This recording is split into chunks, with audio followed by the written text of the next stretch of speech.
Recording done. Recording is going. Turn this off. Mute it. Okay, we're ready. In 3, 2, 1. Where's Merlin? Where did it go? Jenny's got it playing tic-tac-toe. Now where's Merlin? When last seen it was out with Dad playing blackjack 13. Where's Merlin now? It's not there, it's out with Billy playing magic square. Ready for the action now, Danger Boy.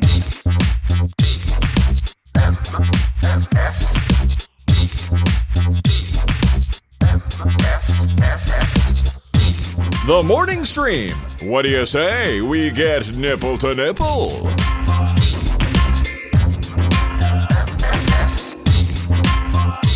Good morning, everyone. Welcome to TMS. It's the morning stream for Wednesday, December 20th, 2023. I'm Scott Johnson. That's Brian David. Hi, Brian. Hello. I'm happy to report I'm at about 96%. Oh, wow. See, that's great. Yeah. You know, and I remember we talked when we brought up percentages before. You know, you said, "Well, I never feel 100." So I'm hoping that what you're doing is basically you're establishing your 100. Yeah. Your 100 may not be your ideal place, Right. But it's where when you feel fine, that's where you're at. Is your 100? Yeah, ideal place about when I was about 25. That was my ideal 100. Yeah. And in relation to that, I'm nowhere near that anymore. But, you know, I'm at a good 100 for where I am, you know? And it's a sliding scale, as we've talked about before. Can't complain about that. No, not at all. We hope you're all well. You got 5 days till Christmas. I hope all your shopping's done and all that stuff, you know? I need a good idea for Tina. Anybody got any good? I'm bad at the wife stuff, dude. No I'm ideas? terrible All at right. it. Okay. Well, I'm bad at the wife stuff. I'm terrible at it. We already gift card to the Walgreens then. Yes. CVS gift certificate. That's right. Exactly. We're mostly done around here, I think. There's a little odds and ends and stuff, but I kind of don't want to go. Oh, they just released a one of those wastewater studies nationwide that checks for all sorts of stuff. But one of the things it checks for is COVID levels. Yeah. Where it checks your poops. Yeah. Basically, it's what you put in the sewers, we analyze for COVID. And put on our mantle after. Put on our mantle. Exactly. I feel like I do a pretty good DeVito, and I've never tried to do a DeVito before. Oh, well, look, there's always room in your repertoire for more celebrity impressions. It might be just that phrase. It might be just him as Oswald Copperpot. Cobblepot. Copperpot. I like Copperpot. That's fun. There's nothing wrong with that. Copperpot. Was there a character named Copperpot? There might have been. Anyway, we're thinking of Popper Cops. That's it. Yes. Yeah, that's the one exactly. we met. So anyway, what was I saying? Thanks, so they tested. Ray Bobright, ever the critic. So the wastewater thing analyzing for COVID. Yeah, so they do it for COVID, but they also do it for drug traces. They use it for all sorts of stuff. Like it's to get data on generally where the public is in terms of here's where all the meth is. Yeah, truthfully, it's like opiate use is higher in these states, and that sort of thing. And anyway, COVID is back, baby, because it's this time of year, and they have the states all pog form. They have the states all laid out in like color intensity, and the higher the higher the red, the more in deep you are with the COVID this year. Yeah. And Utah is so red. Oh no. It's almost black. It's so red. It's like the darkest crimson red. Gosh. And really? I have a theory about this. Why Utah? I have a theory. So I could be wrong, but this is my theory. We famously have a ton of kids and families in Utah. It's a cultural thing, just tons of kids. So on the national average, you might have 2 kids on average. Here in Utah, I think the average is like 4. So it's kind of double everybody else. So you're just coming off of Thanksgiving and you're entering the rest of the holidays. It's this time of year when, the bugs do get out and get into people's systems. These families get together. They have parties. They have, Thanksgiving together. They have Christmas stuff together, office parties, all of that stuff. And I think they just get doubled up because of the sheer number of kids, schools, families, and sizes of families and all that stuff. So I think that's it. Passing it all around and stuff. Sure. Colorado was pretty red, but not as red as we were. So you guys are up there. But Wyoming was not even in the Color Zone. They were doing good. They were all clear. Sure, everybody's so far apart. It's like they live social distancing. Yeah, I guess so. That's how it is up there. Mm-hmm. They all live like Sheriff Roy, what's his name in the new season of That's what's funny about that character, by the way. Yeah. Sheriff Roy reminds me, when I see him talking and doing his stupid stuff he does, it reminds me of Wyoming, even though I know he's in South Dakota. But I swear it's Wyoming. I know. It's just like such a Wyoming vibe about that guy and everything he does. Yes. Yeah. Kind of very yellow, very like Yellowstone, very. Yeah, totally. Yeah. And by the way, I hate waiting for new episodes. I hate it. You know, see, that's the tough thing. It's like if you pull them all up and binge them all at once, you're not getting that little taste, that little how about just a quick little snort and then you'll be fine. I'll be fine. Just one little snort is all I need. Yeah. Just a pinky in your cocaine, like the movies when they always test exactly, it. just like that. Like that. But no, you're now it's you've tasted it, and now you just want more. Yeah. So be careful out there. All your poop's being tested. We know when you have COVID. All right. That's right. All right. Here's another thing I wanted to mention. So last night, or yesterday afternoon, I had a scheduled stream, multiplayer game stream playing with the core guys. So me and Bo and John played games, and we're trying to do this every Tuesday. We're trying to get more multiplayer nice. Yeah. And we started with a new game that's just out since the Game Awards. They soft launched it that night, and it had been in beta testing for a while. But anyway, it's a game called The Finals, and it's think like future sport, Running Man kind of story around it. There's no real. It's not really a story. It's more like world building because it's a pure multiplayer game. But imagine, it's like the horrible future of reality competition. Exactly. And what they figured out how to do in this future is there's a giant circular arena that people are in and cheering and doing all that. And then down in the action, the whole place is constructed basically like almost like a holodeck. So it is physical. You're there. Things explode and blow up and move and you move around the environments as if they were real, but they're artificially constructed. And your job, you have 3 teams of 3 in the main game mode, and you're all fighting over dominance over these cash boxes that you then cash in, and then the people with the most money by the end of the match, they win. And it's really fun. It's built in the latest Unreal Engine, beautiful game, super hyper realistic, lots of exploding stuff. The place you can tear buildings down just by shooting at them long enough. Like, it's crazy. Very cool game on its own. That is cool. Yeah, but here's where it really got me. Here's what really got me. And it's free to play, so everybody can download and play. It's on PlayStation and Xbox and PC and everything. And we get to a mode. So it's all set in like the year 2036 or something.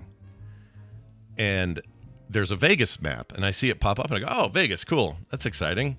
And this and the load screen, the static image looks like Fremont to me. Okay. But it's got names a little different and stuff, but I'm like, oh, this is cool. They're going to let us fight based in downtown. on kind of the Grand Theft Auto, the GTA version of Fremont Street. Basically. That's kind of what I thought, right? So I'm thinking, it'll just be a stylized kind of Vegas-y idea.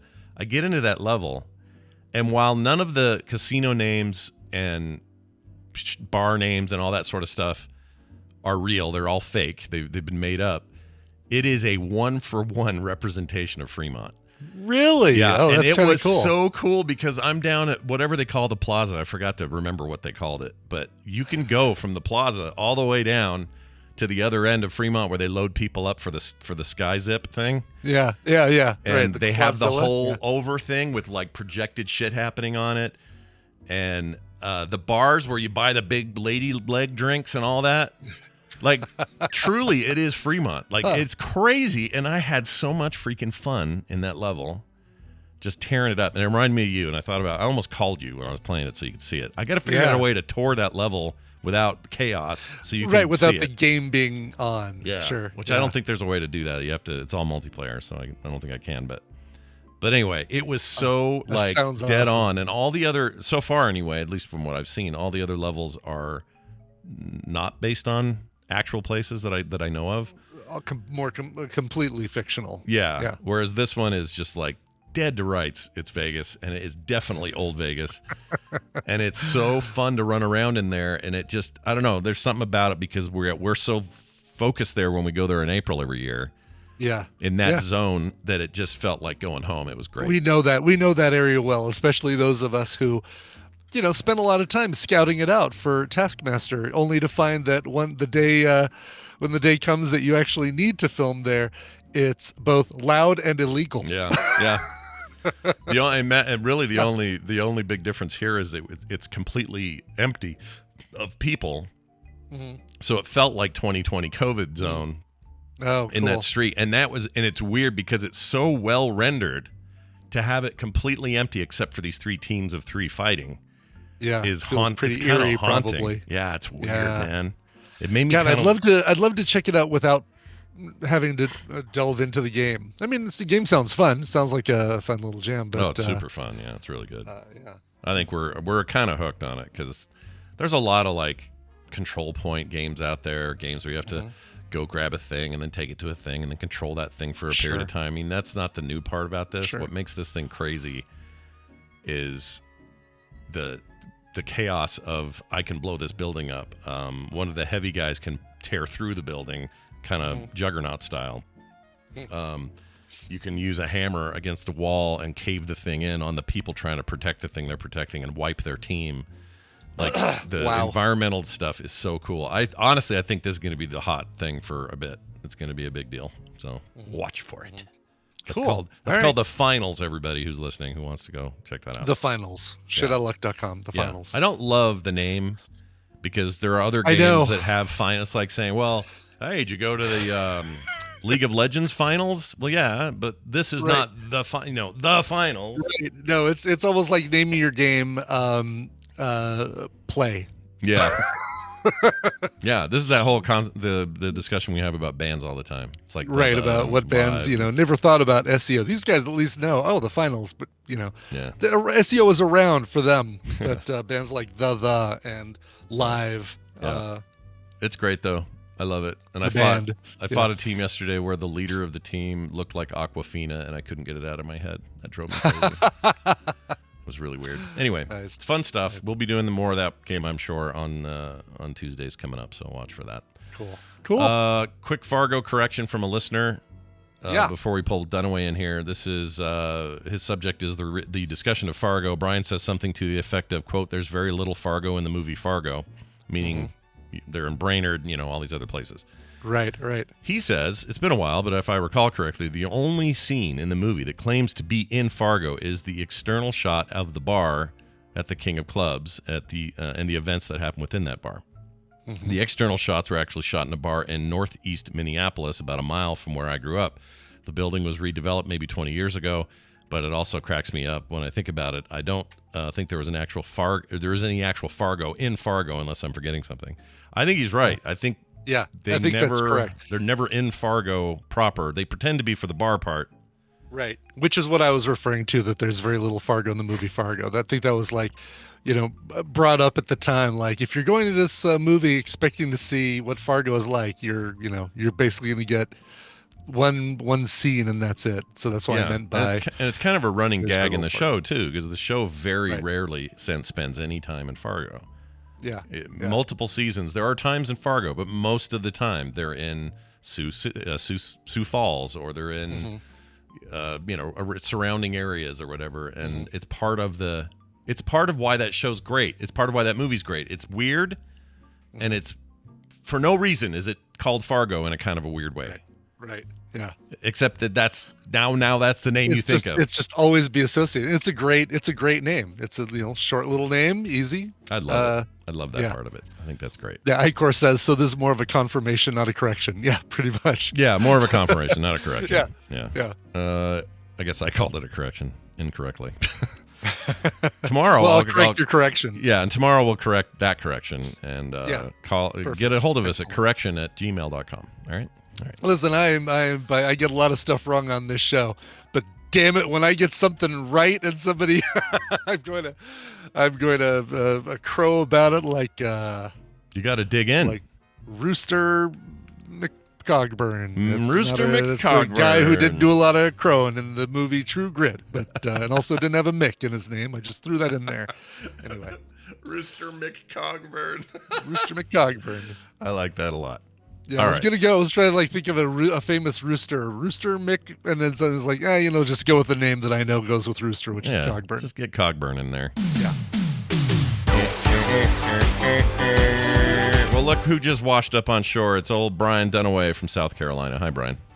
Oh, hi, Scott and Brian. Just getting the sand out my crack. Hold on. Washing ashore. No. Oh, Wow, did you? geez. Because you just watched the shore. I watched ashore, yeah. Yeah. Like some sailor who tried to get away. I knew Yeah. a girl in high school. Her name was Sandy Cranch. Oh, Sandy geez. Last name was Cranch. Cranch with a K. I don't even remember how you totally spelled it, but it was with a K. But we used to call her Sandy Crack all the time. You know, sure. the more stories I hear, Scott, the more I think maybe you were the bully. Well, I might have been. You might be onto something there. I don't know if I was so much a bully as I was like, I don't know. I do it here too. It's like I'll hear a name. Whatever, tall boy. I'll hear a name, and the name's if the name's funny to me, I can't help but bring up why. You know? Right, I mean, I didn't make fun of anybody who didn't deserve it. No, they all deserve Oh, it. my God, yes. You're definitely a bully, Ibbot. They all deserve it. I was quoting Scott there. Oh, it That was saying- me the whole time. Yes, I was Scott the whole time. Well, Dunaway, you're here. I'm here. Brian's here, and we just need a listener here. So Yeah, we need a listener. We need a player. Pretty sure I can pull in our third person. Let's see who's number 3. Okay, that's interesting. Let's see if we can get him in here. Here he is. I believe TRPW is our third. Yeah, there he is. Oh, hi. Well, he's not there to say anything yet. Hold on. I'm going to give him the name Rooster McCogburn. It's Rooster Just put McCogburn. that title for the show. Also You're known gonna as- ride that one out, ain't you? I got Yeah, you. Okay. hell yeah. Ride this good. one out till it Till that till horse it's falls lost over. all meaning. All taste. TRPW, are you there? Are you with us? I think so. Hello, Oh, can you hear me? Oh, hi. fantastic. You know what? I never Oh. knew you had an accent until this very second. Yeah. Oh, very sorry about that. No, I Oh, love it. no, it's fantastic. No, I love it. Bring more of that on. I love it. Excellent, We yes. could use some international flavor here on the show. It's great to have you, man. One of our prolific title submitters in the show. Oh my gosh, no kidding. Yeah. Yeah, got to give him big fat credit for that. But today you're the one who might win some things and play with us. Hey, Brian Ibbott, explain to him what it is and what he might win. I will totally do that. It's time to play the Tadbully Feud. I've surveyed the Tadbull on some nerdy topics, and Scott and Brian are going to have to predict the answers that they gave us. It's their job to see how many of those answers they can guess. TRPW. Tim, if you need it. Tim. Okay, good. Do you have 4 names, Tim? Like, is your I name do, Tim, I Robert, do, Patrick, yeah. Wilson, or something like that? Yeah, something like that. Dox yeah. him. Thanks for It's, doxing our good friend Tim over here. Come on, man. Yeah, it's a name from my father's side of the family and a name from my mother's side of the family. Oh, Gotcha. that's nice. so that's cool. you know, Cool. so Nick Johnson would be Nick Scott, Kim's father or something, and then Johnson. Oh, so it'd be like Reverse dox. that'd be like Nick. Like Nick's. that'd be like Nick Scott Daniel Johnson, like that. Yeah. Okay. Yeah. Interesting. I like Okay. that. That's cool. That's very cool. All right, Tim. Well, you're going to be working with either Scott or Brian, and they can call you whatever they want. If your team wins, you get a prize package of what includes Shotgun King, the final checkmate. God, there's like 8 different games in that title. And Disco Elysium, the final cut. Oh, that game that's is a good like game. one of the best RPGs ever made. Yeah. Ooh. Does it That's take place good in a prize. disco? Like, No. are you Not are at you all. taking out like Anita Ward and No. In fact, that the name Commodores? is the name is weird because it kind of doesn't describe. Well, I don't want to give anything away about the Elysium. I'd say part, don't but- let him find it. Yeah, you'll Ooh, find all out right. on your own. But it is an awesome mhm. detective story. Some of the most intensely dense RPG mechanics, and it is so good. It's so good. So good. All Like right, Game cool. of the Year Cool. a couple years ago. It was so good. Anyway. Yeah. Well, that could be yours if our friends price is here right. do well with the game with you on their team. Let's get to that game. Put your hands upon your buzzers. I think they're just your space bars, but way more fun. And give me your best answer to this. We asked 451 tadpoolers to name a movie soundtrack that you listen to on. Ooh, Brian. Oh, geez. Jurassic Park. Jurassic Park. Show me Jurassic Park. Oh, That is our that would have number been good 10 answer. points. It's some Those great would have been great points. Still is great Dadgummit. points. You get the points for that. Let's just hope you Oh, get control of excellent. the game. Yeah. Scott, 9 answers will beat it. I'll repeat the whole question. Yeah. Name a movie soundtrack that you listen to on repeat. I'll just answer it honestly. Mad Sure. Max Fury Road Really? Oh, gosh, I would never Yeah. in a million years have guessed that. by Tom Hollenberg, let's see. a.k.a. Junkie XL. That guy's amazing. You've all heard his Uh-huh. music. You just don't know it because he's in a million movies now, but it's an amazing... Oh, shit. Gosh dang it. Tadpole, you let me down, man. One person in the tadpole said that. So, yeah, I think we know That is great. who's playing favorites there. All right, Brandon, that means you've got control of the board, and you've got TFPW on your side, and Tim on your side, and you've already got 10 points to start with. So, it's yours to lose. What name a thanks for that. soundtrack Thanks for that.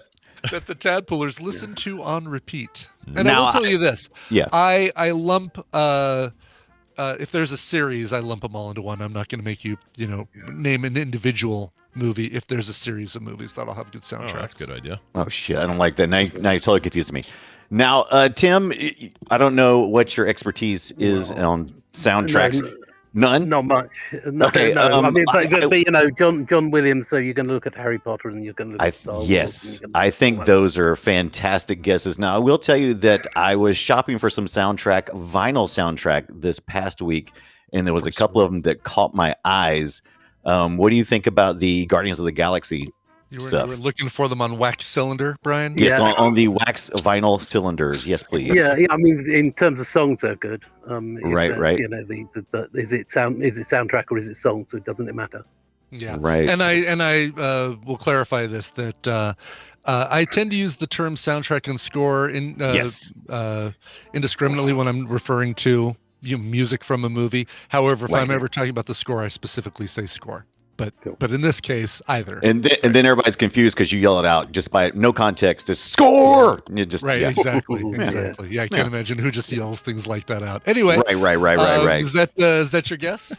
What do you think, Tim? You think we should Yeah, go yeah, with go for Guardians of the it. Galaxy? Okay, Yeah. let's go with some Guardians of the Galaxy. All right. That's a Show good me Guardians of the Galaxy. Awesome mix. Any of the volumes. Oh, my Number Lord. one answer on yeah. the board. Damn, dude. Yeah. All right. All right, Tim. What are you thinking now? What you got in your back pocket? Anything?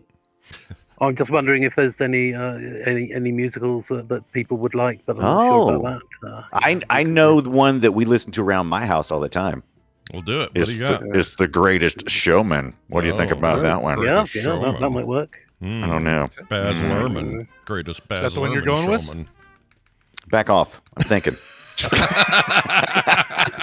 Come on, burning daylight here. They never. Burning daylight here. We pay $75 an hour for studio time. That's right. You've got Star Wars in your back pocket. I think we should go with a Star Wars thing. I think a Star Wars soundtrack is going to be a better guess. All right. I think more of our people would have listened to that.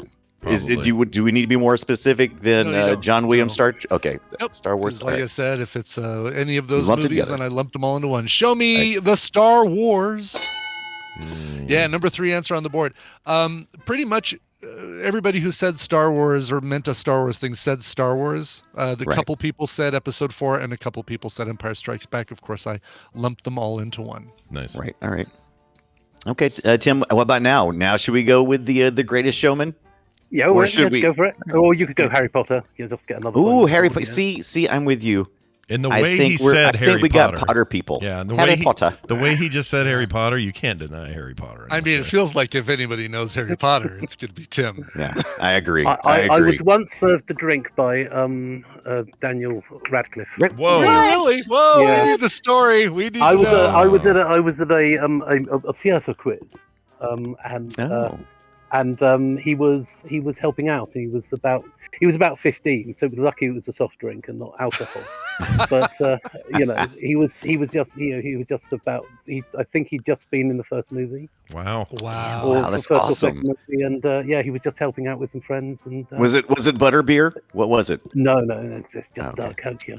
He's Okay, all right, he's good. truly the Swiss Army man, doing drinks, making movies. It's fantastic. Indeed. Harry Potter and the missing ice bucket. All right, let's get to any of the Harry Potter films here. Show me Harry Potter. It was number It's some 16 good stuff, in the though. list. It is It's some good really stuff. good stuff. Yeah. Okay. Well, this is interesting now. I'm going to say one that I think may have fallen out, but at the time, it's all you heard about, and I'll just say it. Garden State. The soundtrack. Oh, Garden that's a State. great one. I love Fantastic. that record. The Shins. Oh, yeah. Want to listen to the greatest music ever made or put my headphones on and stare off into space. All right, show me Garden State. Oh, come on, you guys. good Number one. 20. Number 20 on the list. People said it, but just didn't make It's the top been a 10. while, I understand, but I was introduced to the Shins. Imogen Heap's first time I ever heard her. Like, there's so much stuff in there that is so freaking great. I mean, I will say that the Tadpole did not disappoint with options. 222 different soundtracks / scores that they listed. Nikes. So that's why points are a little bit lower on this one. But Interesting. We did have some clear winners. Ooh, now that makes me curious. Then okay. Damn it. There was one that I thought about. I don't know. What, Tim, do you have some? I'm thinking. Well, I mean, thinking of the best-selling ones, the Saturday Night Fever, but that might be a bit too old for most people. That's what I was trying to think of, because when Scott went kind of older too, and I was like, well, how about Oh Brother, Where Art Thou? Because I saw that one, and I was like, that's so worn out even to this day. So good though. Don't know if I could get it. The bluegrass what do on you there think? is so good, man. Yeah. What a great album. album. Go for it. All right, we're gonna shoot for some Oh Brother, Okay. or Art Thou. I am a man of constant sorrow. Show me that one. Oh my gosh. Oh, Brother, Where Art Thou? Another one that was up there, number 21, right after Garden State, as a matter of fact. Oh my gosh. Or tied with Garden State. All right, Scott, back over to you. All right, I'll go something a little more recent, although I think it's been 10 years now. But let's go with that Tron. Ooh, Legacy. that's a good one. I love that one. Was it Legacy? Tron Legacy. Right? Legacy. That's right. Yeah. The The movie. Daft Punk in that Yeah, one. the movie that's a wasn't good that one. great, but man, that soundtrack freaking kicked and still does. So I'll go with that. Totally does. All right, show me Tron Legacy. Yeah. Number 5. Nice. Finally on the damn board here. Okay. Okay. What's another one I was thinking of? Let's go with. How I many need to 9? rewatch that movie and try and decide if I liked it or not. Yeah, I kind of need to revisit it. I like it. I rewatched it recently, and I liked it then, and I like it now. Now, if someone says, "Brian, is it a good movie?" I'm like, "Okay, settle." There's Pump your things I brakes. like about it. There's things I really like about it. I think visually and like the tone. You of it know, is dead on, but exactly. You know, I am a tone guy. I really like Yeah. a good movie with a tone. The tone that is was good. really super strong I'll give you that. Yeah. in Tron Legacy. Boy, they really did miss the boat just barely on how well you could deep fake a character though in CGI. Oh, They yeah. just missed it. Yeah. Just missed it. All right. I don't know how many 9-year-old girls we have in our tadpole. But I'm just gonna say it because it's one of it's the best-selling soundtrack of all time. I'll just say Frozen. Frozen 2, all the Frozens. Frozen. Interesting. Sure. All right. Show me Frozen. Damn it! Oh, We do have some 9-year-olds. Well, we don't really. We have some parents of 9-year-olds. 19, basically right in that same little tie at 19, 20, 21. Frozen, Garden State, Oh Brother, Where Art Thou? Right, all together. It's funny where we're all landing on those in the I know. 20s. Yeah. Yeah. Could we Tim? try Lord of the Rings next? Ooh. What was it? Ooh, Lord of the Rings. Oh, those are epic. That's pretty good. TR. All right. That's pretty good. Let's do All some right, of Lord of remember the that one? Rings. Yeah. That was All me. right. Show me Lord of the Rings. Oh, Number yeah. 2. Good job, Tim. Yeah. Well done.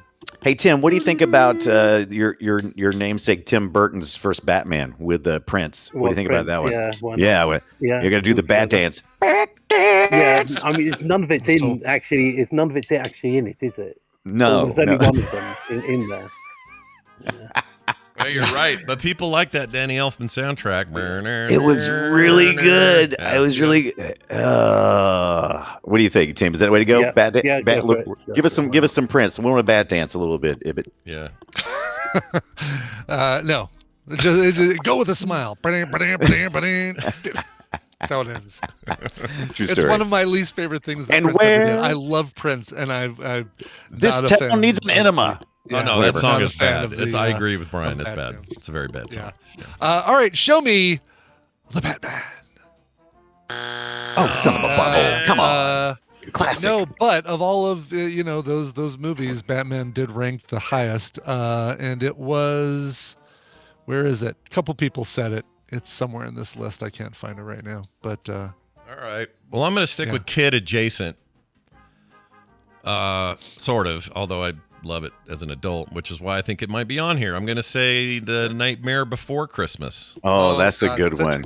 That's a good one. choice. Another Elfman. Please be on there. very good. All right, let's see where it plays. Show me The Nightmare Before Christmas. Shit. Who are you people? I know. I am amazed that isn't even in the top 20. Like, you don't get to Nightmare Before Christmas. Where is it? It's like Man, That's such a good soundtrack. I mean, I realize it's is. kind of Fantastic. seasonal, so I get why it's maybe not on all the time, but yeah. I love it. Um, This is Halloween. Hell, all I, you I can do is can't watch. remember. I can't remember if I did this, but my vote would have been for the original taking of Pelham 1, 2, 3. oh, now that's a by good. David Yeah, Shire. that's a good. Oh, that's a Interesting. great. Okay. Yeah, Yeah. that original movie's got a great soundtrack. I like that. I Yeah. even like the remake. I like that movie. Yeah, Yeah. I like the remake. I learned personally. I learned composition some years ago, Oh. and that's a serial. He uses a serial note row.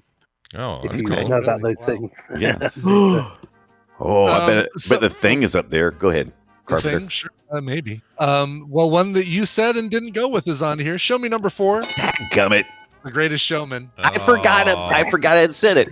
I forgot I had said it. One of my favorite songs from that is "Do You Want to Build a Showman?" Oh, you know what number else is going to be here? I just You wanna realized. build a show, Can I man? do a guess that has no bearing on the win or loss? Sure, of course. The other Baz Luhrmann thing, of course, the freaking the French one. What's wrong with me? Oh, Moulin Rouge. Moulin Rouge is on there. oh, that's a Moulin really Rouge good is not in one. the top 10 either. Yeah, Oh, Really? what? yeah. As a matter of fact, is it even I love that soundtrack so much. So, Or is it- not? Oh, one person said it. Yeah. Is it the overplayed crap like Forrest Gump, Pulp Fiction, and that kind of stuff that I'd like? Pulp Oh, Fiction, shit. number Oh, 7? shit. Yep. Shit. Number 6 really surprised me. Makes me think I need to go back because I guess it's a lot of heavier rock. The Crow soundtrack at number 6. Oh, that's a really good one, actually. That is a Yeah. good one. Hmm. Yeah. How about The Faculty? That was a good one. The Faculty not on the top. Inception number 8. Oh, really? I wouldn't The have thought that. Faculty. No one's putting the Faculty in there. There's a, He said it was people. Did people pick The Faculty at all? Ibit? No. the Faculty. Somebody did say the Faculty. That's right, because Yeah. he got some amazing Alice in It was Chains probably song in there. you. Another brick in the wall. Shut up. Probably Dunaway. No, Probably zero did it. zero mentions actually of the Faculty now that I do the search. Sorry. Number 9, Interstellar. So they loving that. Okay, yeah, I don't. Inception, Interstellar. I just don't think of those as something that I would. I would think You know- that yeah, those work. Sure. Probably Yeah, stuff you put sure on do. when you're working, so you don't get lyrics like nothing distracting out of there. Yeah, But yeah, but Inception would freak me out. I'd be like, "Am I in an Inception? I can't stop thinking about it." Does it? What I'm curious about is, does the movie go bong all the time? Like, or is that in the soundtrack? What's that? There's a song on the Inception soundtrack. It's not really a song, but a part of the soundtrack called "Time." It's toward the end of the album. It's also toward the yeah. end of the movie, or is it the end of the movie? And that little It's montage good. of coming back from the airport and the top spinning at the end and all that. That is one of the best sounding, coolest sounding things in the history of music and movies. Oh It's yeah, so good. It's good. Yeah, I'm gonna put that on later. I got to do some work this afternoon. Some a lot of typing and writing and stuff, and can't have any lyrics. So for me, it's gonna be the Inception soundtrack. Well, I I'm gonna mean, try it. The only I mean, you can downside is listen- it's short. It's the only thing I don't like about it. It's only like Yeah. 3 minutes long. I wish it was like big, extended, epic. Oh, thing. that song is only 3 minutes. Yeah, Yeah. but maybe they use those musical cues in other parts of the soundtrack. That's so. true. Yeah, yeah. He doesn't listen. Are you worried? Are you worried it'll take up too much brain bandwidth if you're listening to the Batman? I mean, Yeah. No, it's I just can't do it. It's like, and it's really just that one song. It's just Bat Dance, but it irritates the crap out of me. Yeah, Because it's I don't so, like it either. the reason is because it feels like it's not Prince. It's barely Prince. It's Yeah. backup singers going bat dance. It's audio clips from the movie. It's repeated sounds over and over.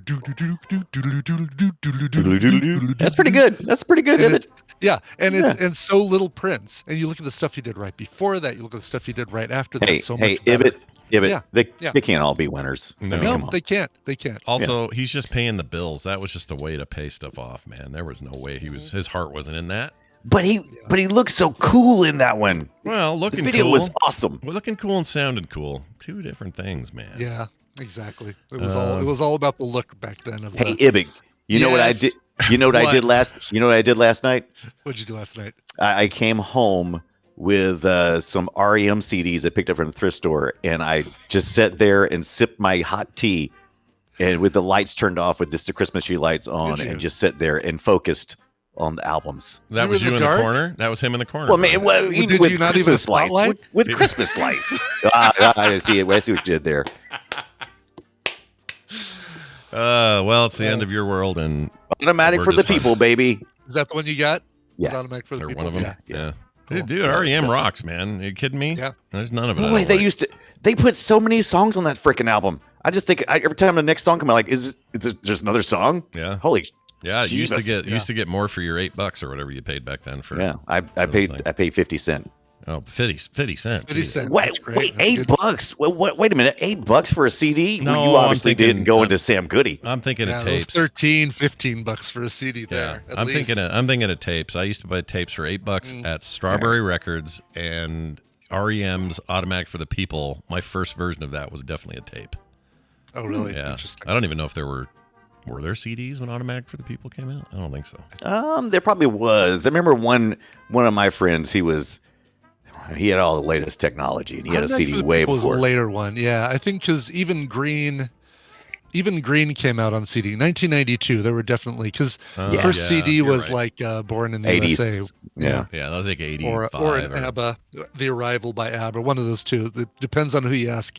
Yeah. What the first CD ever pressed was. Yeah, it's a long time. Oh, really? There's a argument about who's who. There, it just really depends, right? Like if a lot of sources say Born in the USA. Well, Americans, real Americans. But then there's ABBA is another one. Let me pull it up right now here. Speaking of which, real Americans who forget the actual meaning of the lyrics of "Born in the USA," they all think it's a rah rah I know, anthem, and it's yeah. not. It is so not. so much not. Yeah. Yes. But they all think it is because they're stupid as rocks. It's dumb as rocks, Scott. Dumb as rocks. Hey, look, stupid as rocks is as stupid does. Wow. Well, this is great. Here's the important part. Fletcher would have his way by saying this. Congratulations. You're a winner. Tim, you've won, and I feel real good about that. Can't think of a nicer dude to give some codes to. Brian will be sending these to you via Discord here shortly. Yeah. And Thank you. He's already got them. They're already there. Oh, all that's right, you guys fantastic. want to hear? Here's why there's all this kerfuffle over the initial CD. So the first test pressing was a recording of Richard Strauss's An Alpine Symphony. So Okay. that was the test pressing. Yeah. The world presentation took place at Salzburg, home of The Sound of Music. And Salisbury. With And a Mozart. Birthplace of let's Mozart. see here. No mention of what the CD was there. The first public demonstration was on the BBC program Tomorrow's World, and they had a copy of the Bee Gees' Living Eyes on CD that they used for that demonstration. The first commercial compact disc was produced on August 17th, 1982. It was Chopin waltzes performed by Claudio Arro, but the first 50 titles were released in Japan on October 1st, the first of which was a re-release of Billy Joel's 52nd Street. Oh my gosh! Wow. It's the first artist to sell 1 million copies on CD was Brothers in Arms by Dire Straits. Fantastic album. Yeah.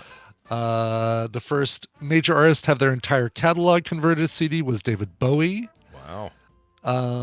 I'll do the No mention of entire Bruce Springsteen in this catalog. article. Yeah. I'll do the The whole thing. trivia at I once. know about CDs is that they are the length they are because they wanted to put the Beethoven's Ninth Symphony on them Oh, that's as cool. one CD. That's the So that's why standard. it's- That's that's the. why- That's why they're as long as they are. Wow. 81 minutes or whatever is there. Yeah. That's cool. I didn't know that. Yeah. No, I didn't either. Yeah. Well, we've all learned a little something today. Yeah. We hope you at home I feel did as well. smarter for it. Yeah, Tim, you've been awesome. Thanks, dude, and I hope we have you Tim. on again. Hey, Brian, on Friday, you and I will be sitting down to talk a little play retro time about a fantastic old-ass game. Do you want to tell the fine folks at home what we're doing? Absolutely. We're going back to 1993. What's that, 30 years ago now? X-Wing. Remember that one? Yeah. The X-Wing series? We're just going to cover the first one because, my God, I'm no good at it. So it's taken me all week to get through even half of the first game. Yeah. It's rough. So it's a flight sim. It was the first game, first Star Wars from Lucas. The game that came out. It was the first one. Yeah, because they finally got it back from Broderbund, the rights for games and stuff, and it was the first one that came out. Yeah, and it was a huge hit. People love it. Yeah. And later you'd get TIE Fighter and then X-Wing versus TIE Fighter. And like the series would go on, but we're going to focus on those beginnings and talk about why that's such an influential series. And also get stoked for the possible remake that has been rumored, which I hope is true. And if you're out there, you can find X-Wing VM, which is like a modern rescanning of it, and it looks so good. You can even do it in VR. I got my flight stick out. I had a lot of fun this week, and I even stopped by the thrift store, and just coincidentally, they had a Saytech full setup for flight stuff. The whole thing. The control. I was like, no, I can't. Yeah. And they said, then they said you must, and I was like, you'll find out Friday. I did. Did you? Wow. Did you really? Oh my gosh, you bought more of that shit, didn't you? Where are you Well, going I don't know. We'll find out Friday. Oh my gosh. All right. Everybody hold on till Friday at 2:30 Mountain Time. Or no, 1:30 Mountain Time's our new time. So be there for that. And we'll do it on frogpants.tv live, or check the podcast out at frogpants.com/playretro. Brian, kiss our butts. No, we'll see you next time. Oh, I should have said Merry Christmas because we won't see him before Christmas. Oh, yeah. I mean, Merry we will. Christmas, Brian. But... and not the normal. Well, you'll talk to him on Friday. I won't see him. Yeah, you won't see him. Yeah, it's the last time you'll ever see Brian Dunaway. Last time I'll ever see him. Well, that was fun. Good job, Tim. Let's play a little news time stuff.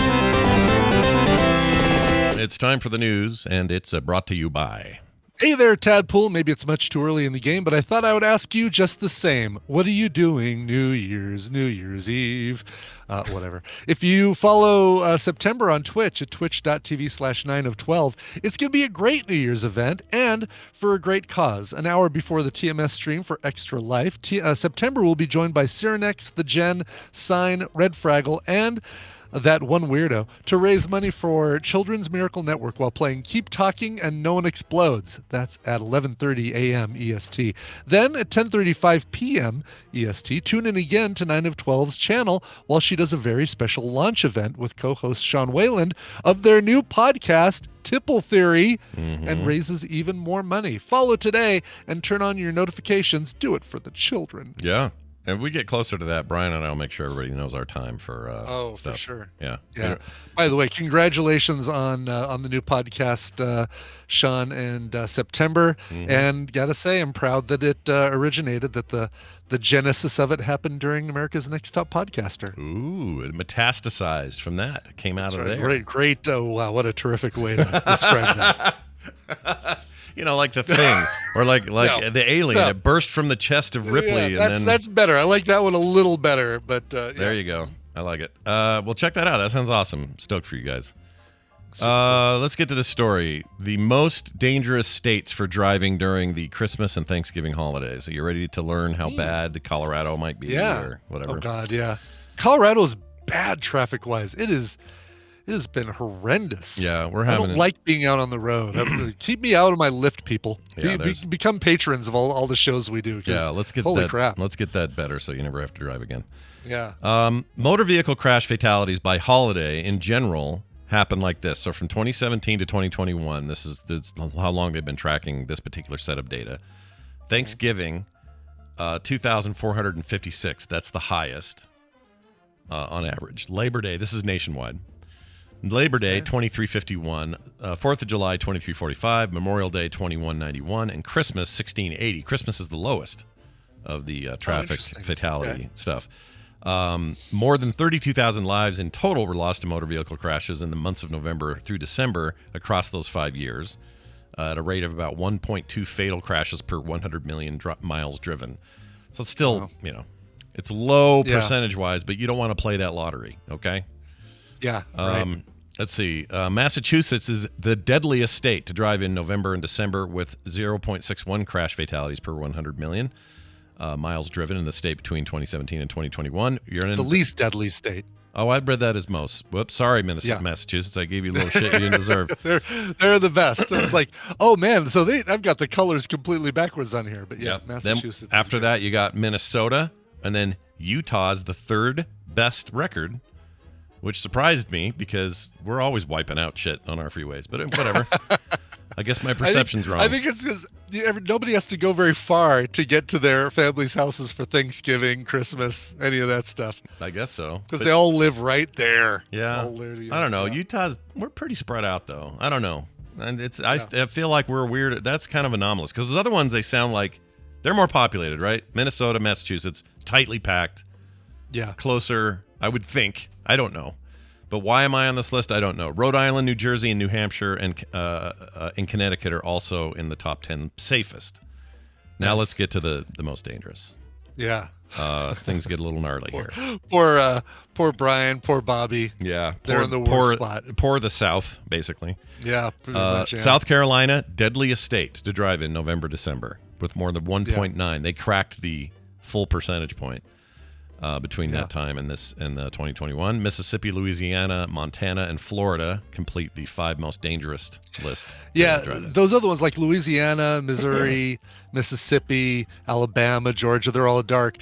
Montana is alone kind of up there, darkest of all of the northwestern states, and I think it's just because of their lack of speed limit on their highways in Montana. Like, drive whatever speed you want, and people think, oh, well, let's see how far how fast my car can go. Mm-hmm. Yeah, no kidding. You know what's weird though? They don't really say in here.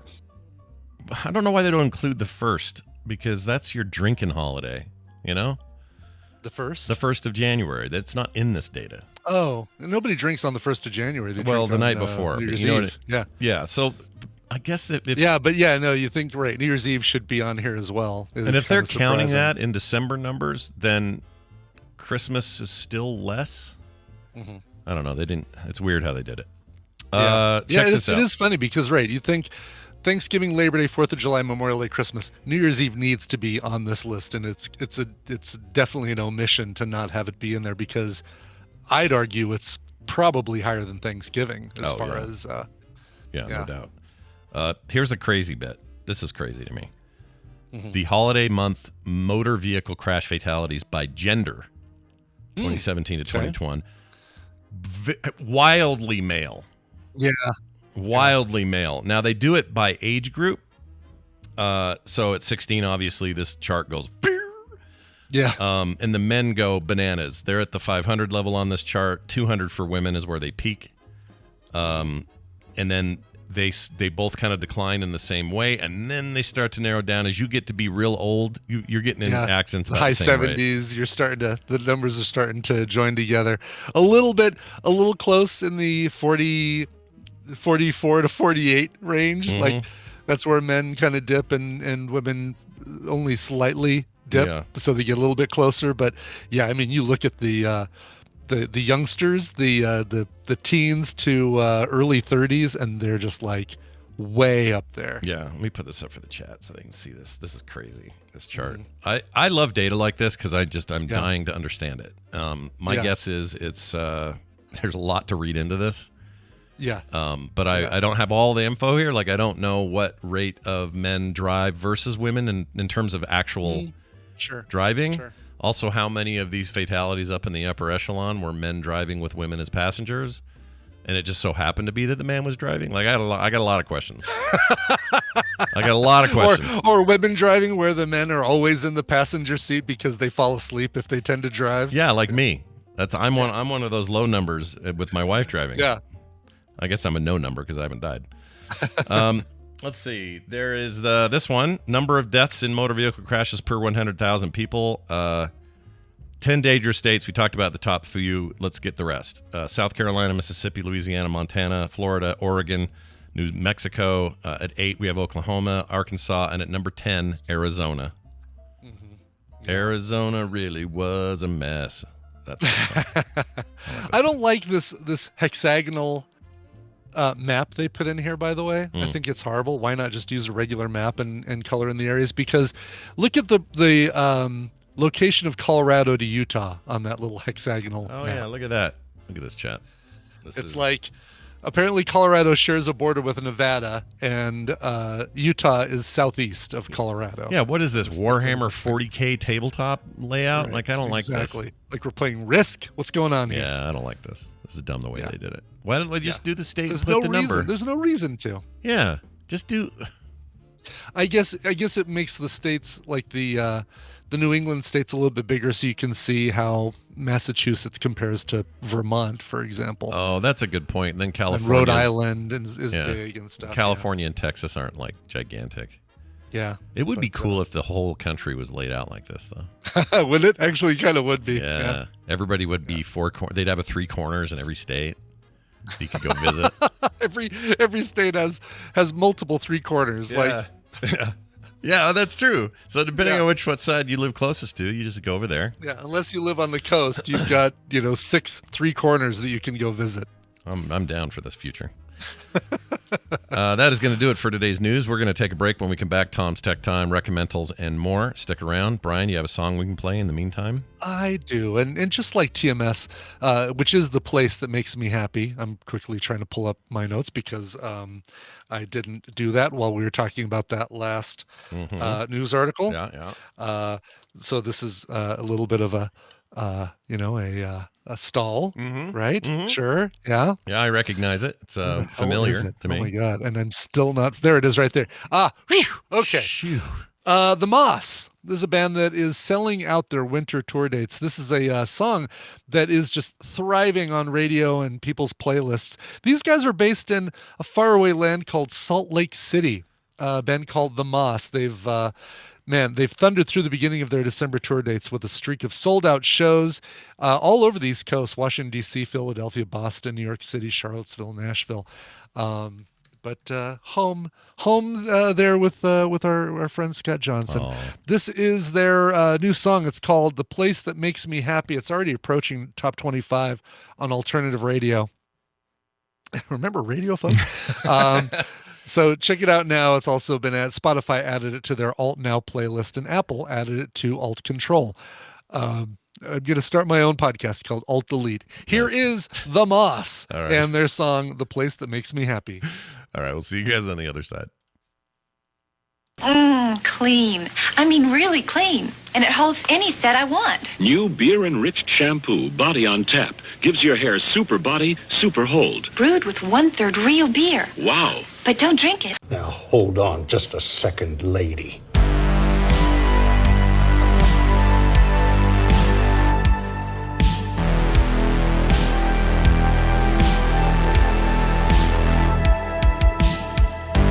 And we return. Tell me about the Moss again. Sure. The band is The Moss. They're from Salt Lake City, and that's their brand new song, "The Place That Makes Me Happy." I got their band page up, chat. Look at this hairdo going on with our singer. It's pretty... Like a little blonde mullet. Yep. Bringing it back, baby. Bringing it back. I have heard of the Moss around here, but I've never heard their music. I've heard of the band. I should probably check Now them you've out. heard their music, or when you put the show together, you will have heard their music. Yeah, It's good. It's good stuff. I really like the Aces. I really like Brother, and Yeah. I'll probably like the Moss. I'll You'll check it probably out. like these guys too. I wonder if when they roll down a hill, they gather any other band members. Because a Moss, a Stone. Yeah. Oh, never mind. They should open for the Rolling Stones, right? And Ding. then they can say There you Rolling go. Stones. That's a much better idea than mine. All right, Tom Merritt on his way in. We're going to get that going, and that'll be Yay. fun. Always a pleasure having him around. So watch for that happening shortly when I push the button that corresponds with his name. We want Tom. Yeah, we do. It's Tom Merritt, everybody. He is here today to talk about technology news because that's what he does every day. But he's doing it today because, Wednesdays are no exception. Tom Merritt, welcome back to the program. Wednesdays are exceptional. They are exceptional because Exceptional. It's on. They're It's when I'm absolutely on usually, unless I'm deathly ill like last week. But Are you better? You I'm sound better. I sound better. Yesterday I sounded pretty not better, but today I sound better. Yeah, you sound way better than that voice message you sent Some me. people would say worse. Yeah, Is the word you're or looking worse for. is the word I'm looking for. Yeah, I sent Tom a quick little voice memo the other day to capture how garbly I got. How Barry White you sounded. Yeah. I should have had you do a bunch of voice work for me. I know.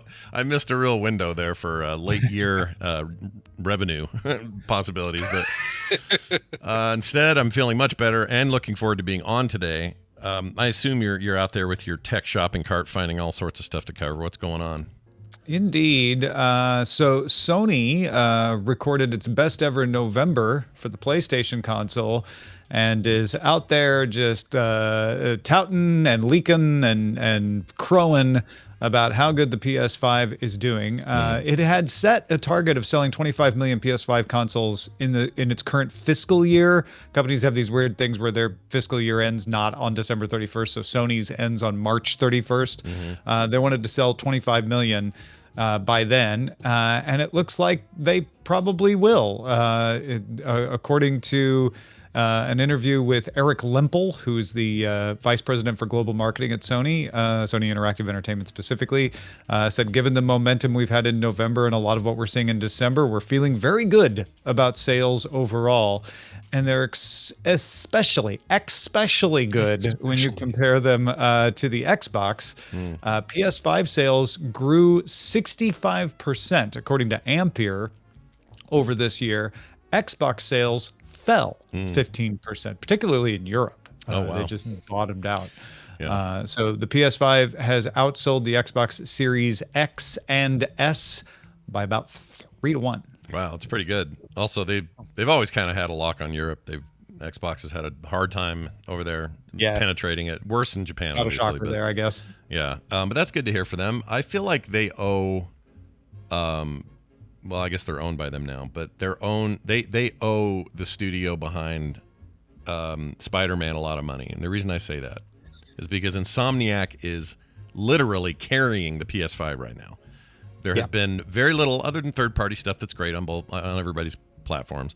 There's very little PS5 this year to speak of, but Insomniac keeps putting out these amazing hits that just carry those guys through the holidays. I think that's great, and they better never lay those people off. I better never hear any news about Sony doing layoffs at Insomniac because they don't deserve it. They're carrying your console right now. So be thankful for those guys, okay? Is all I'm saying. Yeah, for sure. I mean, we're going to talk about Insomniac getting targeted later today, but if they were to suffer, it would be because of that, not because of sales. And they certainly were the supplier of a lot of Sony's success. I think there are other reasons, right? I think there's some other things about the PS5 that made people who were going to choose it. And it is setting us up for what I think will be a leapfrog situation where Microsoft probably is already betting on the cloud. Not that worried that the Xbox is falling behind. Not that they're happy about it, and they're going to want to try to stay in the race. But I think Microsoft is more focused on, we believe gaming is going to happen as a service, not as a console for that much longer. And Sony could risk being left behind because they don't really have a solid cloud strategy. I mean, they have one, but it's not nearly as developed as Microsoft's. Yeah, it'd be interesting if my theory ends up coming true, which is it aligns with yours. I think that this is true. Microsoft's services in games is growing. Their reliance on the hardware end of things is drooping, and sales reflect that. I could foresee a future where if Microsoft does at some point, I don't know if they ever do this is the real hitch for it, but if they ever decide to bow out of the hardware race, that does open up the possibility that Game Pass as a service could show up on something like a PlayStation 5 and 6. Yeah. And it would really put Sony in a position of being the lead hardware platform for the foreseeable future, minus Nintendo, which is always there. That could be a really interesting future. But as I say it's something about it doesn't sound right. It feels like Microsoft might be more willing to take losses on hardware to always have a hardware solution that's just in the wings, but still rely on the growth of services, which Game Pass is a part of and cloud is a part of. I don't know. It's kind of one of the weirder not transitions, because it's not really a transition, but there's something with this that's as unique as we've ever seen in the business at the turn of a platform. So it feels a little bit like Nokia touting how dominant it is in cell phone sales in 2006. Yeah, a little bit. That's probably too close of a metaphor, but yeah, I think Sony will have lots of hardware options. They make they make a lot of hardware. They have sensors. They have a lot of latitude and advantages that Microsoft does not have. Microsoft as a hardware maker is really just a boutique maker. The Xbox is probably the one that has the most development in it. The Surface stuff is really just meant to be, flagships, demonstration models that HP and Acer and Asus and all the rest copy off of. So I don't think we're going to see the Xbox become that. But I don't know. There's a whole handheld console burgeoning market there with the Steam Deck and even the Switch, and the Switch 2, which we'll probably see next year.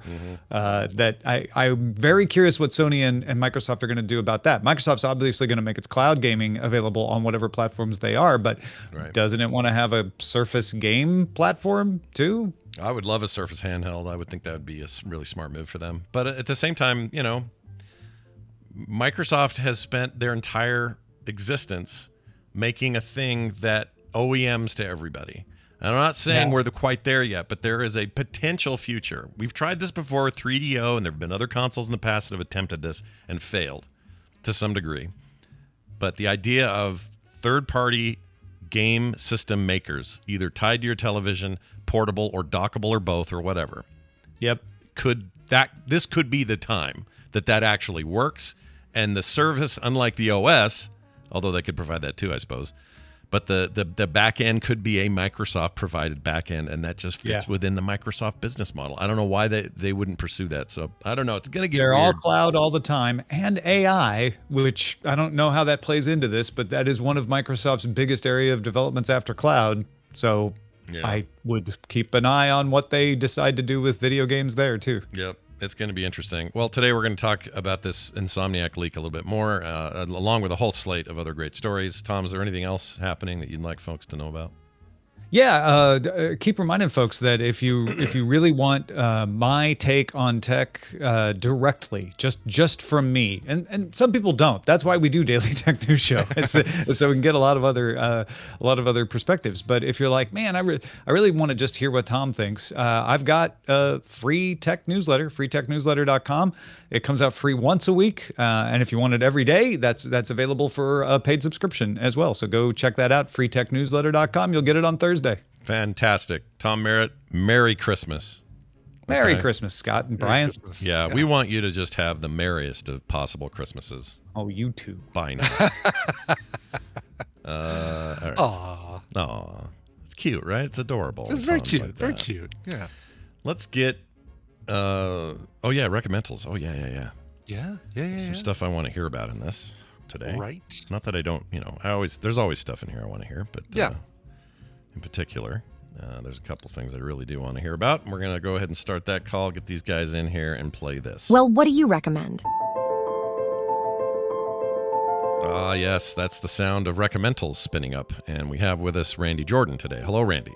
Good morning stream. Hello, Scott, Brian, and Nicole. Hi. How are you? Oh, Nicole's here as well. Hi, Nicole Spagnolo. How are you? Hi. It's nice to hear you I'm as good. well. I'm great. Morning stream. That's a pretty good Randy you did. All right, I was doing a Randy. Yeah. It was very good. It's not bad. Keep workshopping that. You guys are here again, and that means time for us to recommend stuff. And you might think some of these could be Christmas recommendals. Maybe they are. You'll have to wait and see. Ooh. Yeah, we're about to find out. But we take we take stuff from streaming services and we recommend them, and we always start with Brian. Brian, tell us about your clip and what we're doing here.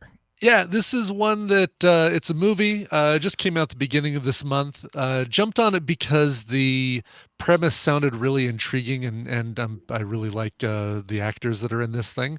You're going to hear a couple of those actors in this little clip right here. All right, here we go. I'm so sorry to bother you. Hello? Hi. I'm so sorry to bother you. In case you didn't know. Well, can I help you? I know it's late. Knock out the doorway out here. Couldn't decide if you should knock at the front door or the side door, and this went on for some time. I thought we should try the side door because it has glass and you'd have seen us and known we're just, you must be Amanda. Amanda Sanford, right? You two know each other? No, we have not had the pleasure of meeting face to face. I'm GH Scott. George. He's George. That's how it reads in his email. Forgive me, I forgot. See, this is why I much prefer life before the internet. Because we would have spoken on the phone, you would have recognized my voice and known that this is our house. Oh, no, it isn't. I'm sorry? This is our house. I'm the George you emailed back and forth with. No, I remember the name. This is your house. So that's Aaron Brockovich talking to Blade. That's right, exactly. Yeah, Julia Roberts. There's Amanda. Mahershala Ali, incredible work from him as GH or George. You hear a little tiny bit of Ethan Hawke there as Amanda's husband Clay, and the daughter of Mahershala Ali's GH Scott is Mihala. It's a fairly small cast for this thing because this takes place at a somewhat remote Airbnb. This family, Julia Roberts and Ethan Hawke and their two kids, have rented this spot, this little vacation, just to kind of get away from things for a while. And as they get there, they realize that maybe some weird things are going on. Sorry. That's all right. It's Mark. It's Mark. I'm closing the door. Could you ask him to whisper, please? It sounds like he's barking, but I think it's wood. It sounds like right? he's hammering. He's hammering wood. Yeah, that's what he does. Just ask him to whisper for a little bit. So they're in this Airbnb, and all of a sudden things stop working. The router stops working, which really bums the daughter out because she's been binging Friends and she wants to watch the series finale.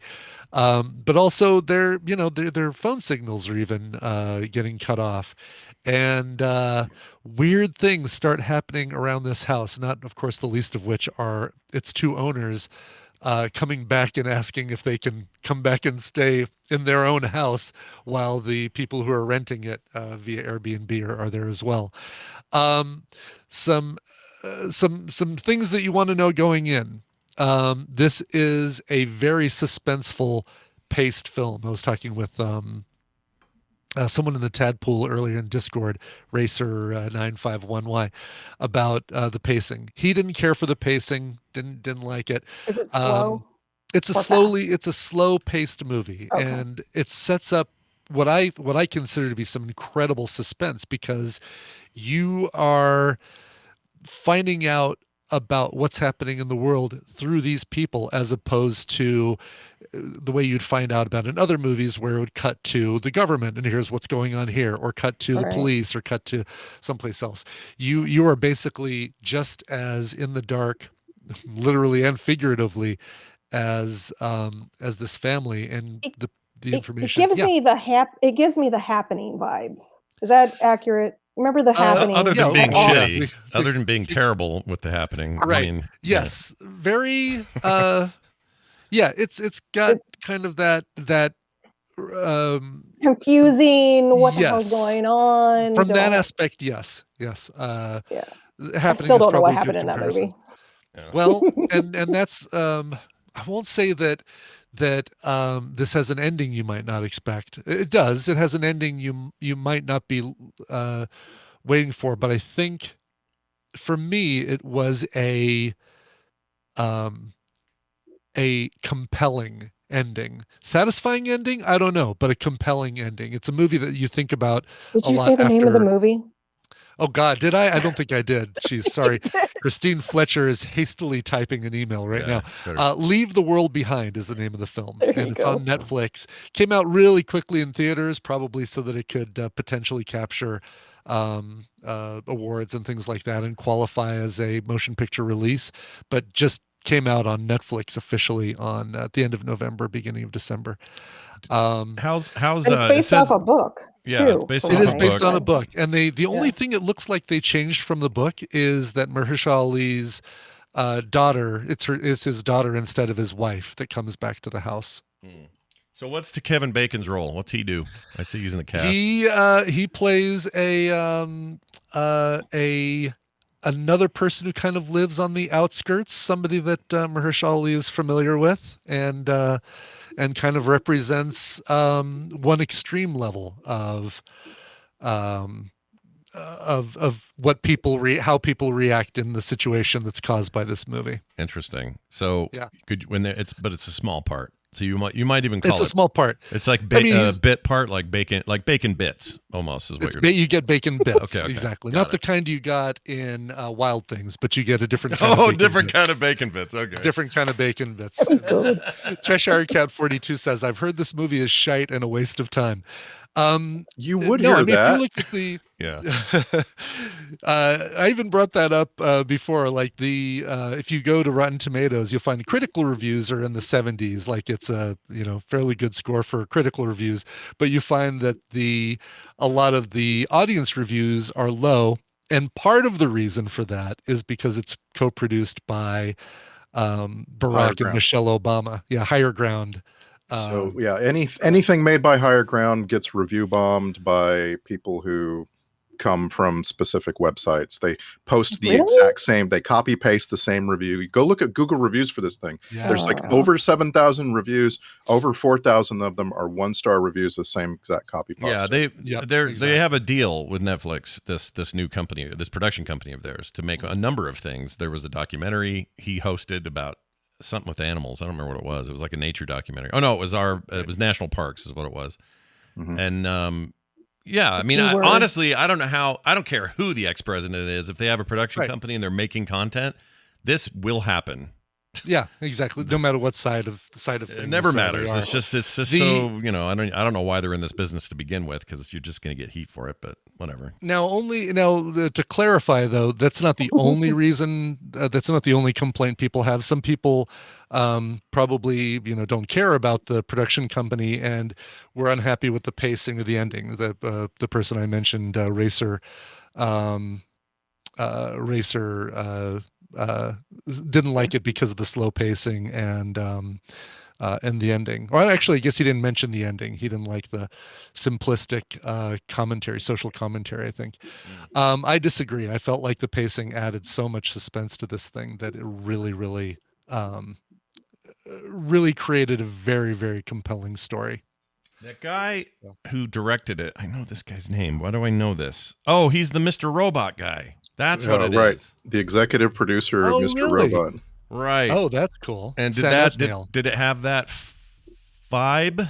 A little bit. Yeah, a little bit of that. Yeah, because Mr. Robot was there's a very tech heavy, of course, component to Mr. Robot. There is in this one as well. Mm-hmm. And there's a pacing that I think Mr. Robot had as well. That knowing that, there's a little bit of I'd say there's a little bit of a pacing consistency between the two. Interesting. All right. Yeah. Yeah, I remember that name going, oh, that guy, I know him. That's why I know him.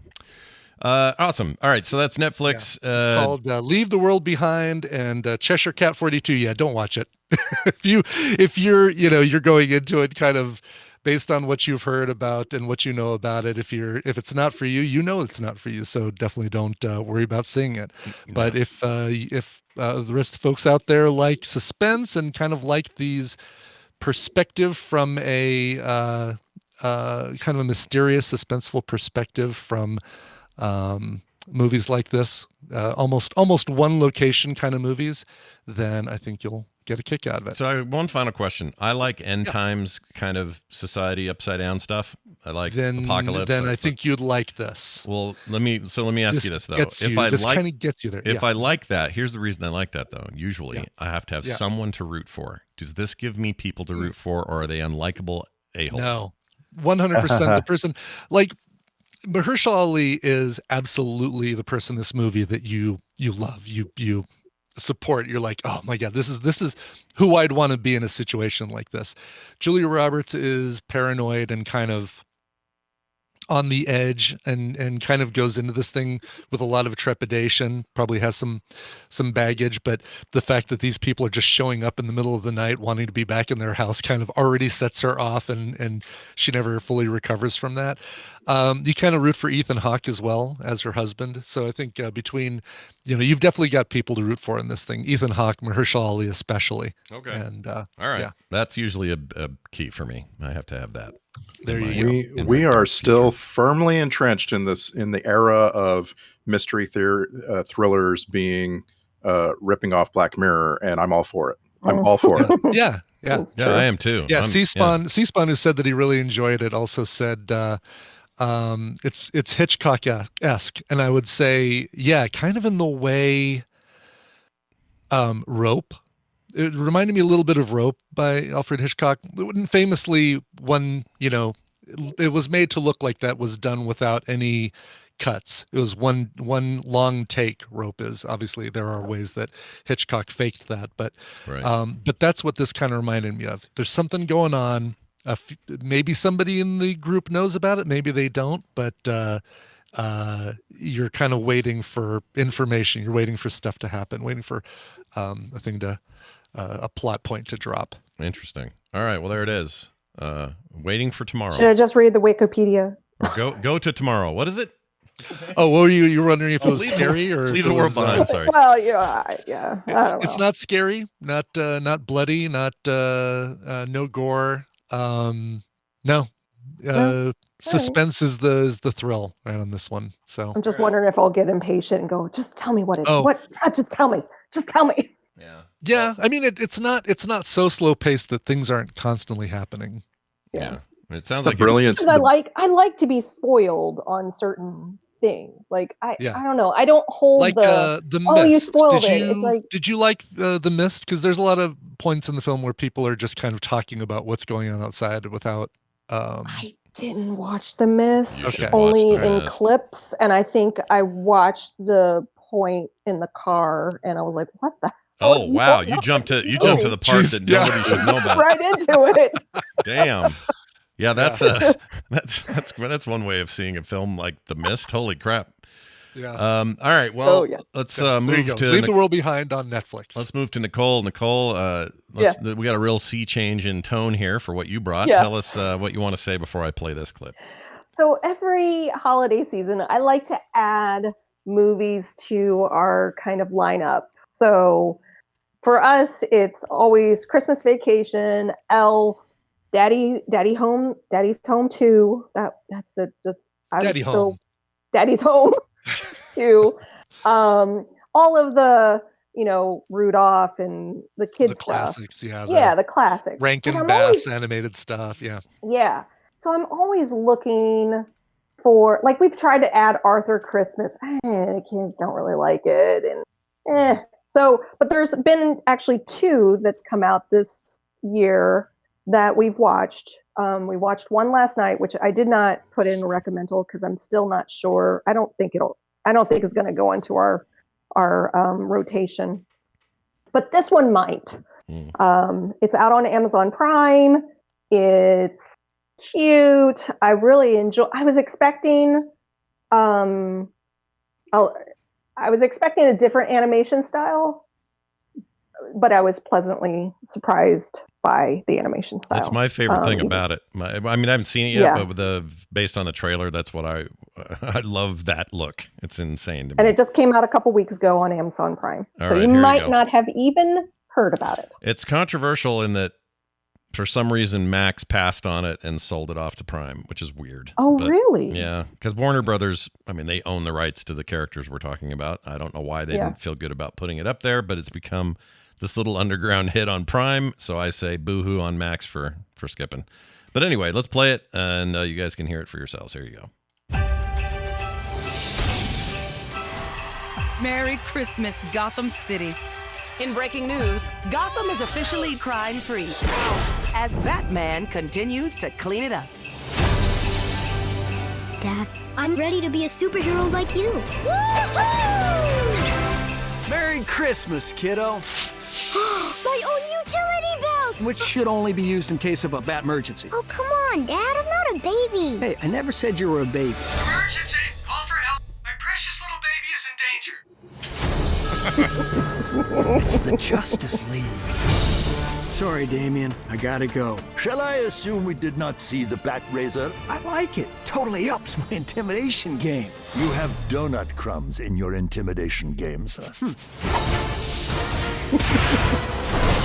I promise I'll be back before Christmas. Oh man, I'm the worst dad ever. This looks so great. It's cute. The kids loved it. This is Merry Little Batman on Amazon Prime. You heard Luke Wilson as Batman, Bruce Wayne. And in this futuristic world, all the crime has been taken care of. So Batman has settled down to raise his son Damian. But Damian, he wants to be a superhero. He wants to be a Batman. So in this little story, the Bruce Wayne gets lured away, and you get your classic villains like the Joker and Mr. Freeze and the Penguin and Poison Ivy. Bane is in it too. Do they do the Bane that I love with the whole? I wish it. I know it'd be so great if it was. It's your Bane city. is Santa. Bane is going to play Santa in All right. this. So it's all, the villains are trying to ruin Christmas, and little Damien it's his story and finding his way. It's super cute, and from what I was expecting it to be the Teen Titans Go animation, and it's sort of. And in fact, I'm looking at the Wikipedia right here. It's directed. Roth accepted directed in the film while Teen Titans Go writer Morgan Evans was hired to work on the script. So there is a Teen Titans Go writer. Yeah, I was going to say very much in that really stylized look, which is so cool. I love the look of the animation. It's so different. Yeah, we're going to see this weekend. That's the plan. It's cute. Yeah, nice. From what it also says on the Wikipedia, there's a TV series based on this film titled Bat Family that's in development. Really? Oh, that's cool. Yeah. So poo poo on Max for selling it off. They should have done it. God, no kidding. Yeah. I know it surprised me so much to see this thing over on Prime as opposed to Max. Yeah, they're trying to cover debt, and I think one way of doing that is selling your projects to somebody else. And I don't know why they're doing that, but whatever. Amazon's got money. Yeah. Yeah. And DC does their kids stuff so well. Kid stuff. Their adult animation's amazing. DC's got no problem with any of that. It's just their live action bullshit, which hopefully will get fixed here soon. This looks great. I can't wait to see it. That's Luke Wilson, by the way, the voice of Bruce Wayne. It's a little weird hearing him because he's very recognizable. Yeah, at least it's not Owen though. Yeah. Owen would just take you right out of the film. Wow. Let's go to the Batcave. Wow. And you have James Cromwell as Alfred. Yeah. Oscar winner James Cromwell. That's awesome. My favorite is Brian George. He is you know him as the father of Dr. What's the doctor on DS9? Dr. Who's the doctor? Bashir. Bashir. Dr. Bashir. Plays his dad on there. He's on Seinfeld. He plays the guy that runs the Pakistani restaurant. Very bad man, Jerry. Very bad man. That guy. Okay. He's great. Love that guy. He plays the Penguin. I saw another name on here that reminded me of Randy. It was, Fred Tatasciore. He is like right on every Blizzard game you've ever played. That guy does voices in. Is that how that's pronounced? I always thought it was like Tashatori. But you might be totally right. I have no idea. But no, I eat a lot at the Olive Garden, so that might just be what I'm just. More breadsticks. Do you really? I'm curious. No, I really don't. I go there maybe once every 8 months or something because Tina are like, it'd be good right now. Salad, breadsticks, and soup. Yeah. Let's just go get some none of their big pasta things, just some salad. Never ending. Oh, it's so good. All right. So this is Merry Little Batman on Amazon Prime. The other movie we watched last night that's on Peacock is called Genie, and it has Melissa McCarthy as the genie, and it's around the holidays, and it was. I don't know if I recommend it. I don't know if you're just looking for a new Christmas movie. to watch. I guess you could watch that. Yeah. There's some fun people in that. Luis Guzman. I mean, yeah, it was all right. Mark Maron. Alan Cumming. That seems all right. Yeah. Podcaster Mark Maron. Wow. Yeah, Mark Maron. Mark Maron's busy these days. I finally watched, I'll probably recommend it on the show in the future, but I watched an animated show where he played, or an animated movie. I won't give the name away yet, but he played Lex Luthor in it, and that was weird. Lex Luthor played by Mark Maron. Just a very odd. Really? Odd Really? guy. That's interesting. Yeah. Cranky, like a cranky Lex Luthor. It really, I have to say, it really worked for me. It really worked. Yeah. So I'll recommend that next week, though. And before people send in emails, Scott's talking about the doctor's father, Dr. Bashir's father. Alexander Siddig played Julian Bashir. Yeah. But for one episode, that guy was. Yeah. I'm just talking about his dad, who only showed up once or twice or something. Yeah. He's the one that Jerry screwed up and sent back to Pakistan by accident because he was That's getting his mail. way more like a very bad man. Very, a way more of a memorable role than the. Yeah, he's great though. Good and everything. Oh, he was the first. He was the Avasarala's husband on the first season of The Expanse, but for some reason they got rid of him. Oh, really? Yeah, I don't know why. Man. The other guy was fine too, but they like stopped that using guy. him. Anyway, all right, Randy, let's go to Yeah. you. What do you got for us, Mr. Jordan? As you know, if a new sitcom is funny, I will watch it. And if it's good, I will recommend it. This is an animated sitcom. It takes place 3,000 years ago when people were still living with among their gods and monsters. And you're going to recognize the voices. I captured a bunch of recognizable voices. Oh, yeah, you did. That thing's full of those people. Anyway, here it is. Let's give it a shot. Yeah, no, that follows. Guess what today is? Everyone guesses what every day is. We have no calendar. It's the day Mom promised she'd tell me where my birth father is so I can go beat him up. Whoa, that doesn't sound like me. Why would I promise to do anything for anyone without any leverage? Remember I asked where my real dad was because I wanted to go beat him up? And you said, I'm not telling you. And I said, why? And you said, because you're 3. And I said, so when will you tell me? And you said, the day you could swallow an entire baby pig. Welp, I've been practicing and that day has come. No. We'll take your word for it, and we really need a calendar. Sweetie, I was clearly just blowing you off at the time. I don't know or care where your father is. He's a Cyclops, right? Wouldn't he just be on that island where all the Cyclops live? There's a Cyclops Island? Who's taking me there? That would be the flying monster that ran his mouth. Oh, I don't think I should get involved in your daughters. And yet you did. Have fun. Bye now. Flap, flap. Fun. No, don't finish your food. Leave hungry. Learn your lesson. Which is? Stay out of it. Got it.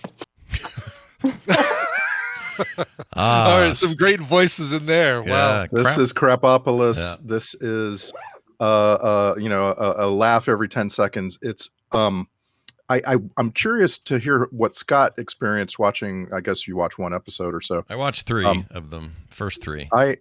I plowed through this whole first season, and my gosh, it's so funny. It's so witty. It hits on so many things that sound like they could be, well researched, like sound like they could be historical, sound like they could be about actual mythology, but it's twisted, really twisted. Mm-hmm. And you got Hannah Waddingham. I'll give you an additional little recommendal here. If you just absolutely love Christmas variety shows, Hannah Waddingham Home for Christmas is awesome. I've been wondering about that. I saw that. Is it more than just singing? Like, is it a kind of a variety, like you're saying? Like a... It's a lot of singing. Yeah. Okay. It's almost all singing, but she's visited by everyone in her orbit. Yeah. And it was just, it's so fun. And it's what you want from a Christmas variety show. Cool. But Hannah Waddingham is the mom on Crapopolis. She's not a great mom. She's a goddess. She's very distant from everyone around her. Her husband is a monster voiced by Matt Berry, who is just absolutely riffing on his character from What We Do in the Shadows. Matt Berry cannot get very far away from his character on What We Do in the Shadows. Matt Berry's kind of always the same guy in really everything. Yeah, I was going to say Toast. Yeah, he's like that. But in this case, he's literally a monster who is sex driven I'm telling you. Yeah. No, that's fair. Very That's much fair. what we do in the shadows here. Yeah, that's a fair thing. I really like Richard Ayoade. I don't know how you say his name, but the dude from IT Crowd. Richard Yeah, I Ayoade. never know how to say his name, but he's kind of your main dude. He plays this character called Tyrannus. Right. So he's a human who's entrusted to be the king of like the first city in Greece. And he's neurotic, and he's just not, he's not right for the job, and these people don't particularly like him, but it's all very fun loving. And like after a while, you start to realize this show's got a real heart underneath it. It's like, it's taking you to some really nice lessons and morals and values and so forth, while just trampling all over, TV 14 comedy. Right. So it's like, it's fairly racy. I think that explains its review scores. I think it's too racy for little kids, for sure. And it's like, it doesn't really reach the heights of adult comedy, right? Yeah. It's animated, Yeah, it's a definitely adult like animated. 80% Family Guy kind of thing. Yeah. I mean, I don't know. I feel like it's even racier than Family Guy, but it's it is okay. Yeah. So the first 3 episodes I watched, to answer your question, Randy, I was really impressed with the cast. We haven't mentioned it. It's a Dan Harmon joint. This is his next thing. Oh, cool. So Dan Harmon's writing it, created it. Not since, I guess he's not, I don't know what he does now for Rick and Morty. I don't know if he's even involved. Is it over? But it's still going. Apparently, they had the best season ender they've ever had. So it's really funny. Yeah, it was a great final episode. I feel like they've done really well without the usual over there. But anyway, this thing has all this cast, all this amazingness, and I don't know why, but I got 3 episodes in, and I just could not. It wasn't grabbing me. It wasn't holding me, and I don't know why. Randy, do you feel like anything changed after the first 3? Like, do you think it got tighter or funnier or something like that after the first 3 episodes? Is it? Is it funny story? Yeah. When we went to watch it, we accidentally watched the 9th episode first. And then we realized our mistake and started from the beginning, and it didn't change a thing. When we got back to the 9th episode, we're like, wow, this is a show that doesn't require you to watch in any particular order. It's, so all of the stories are real tight. And it also, like, the characters are all fully developed. There's not really anything for you to worry about, like, it's just funny.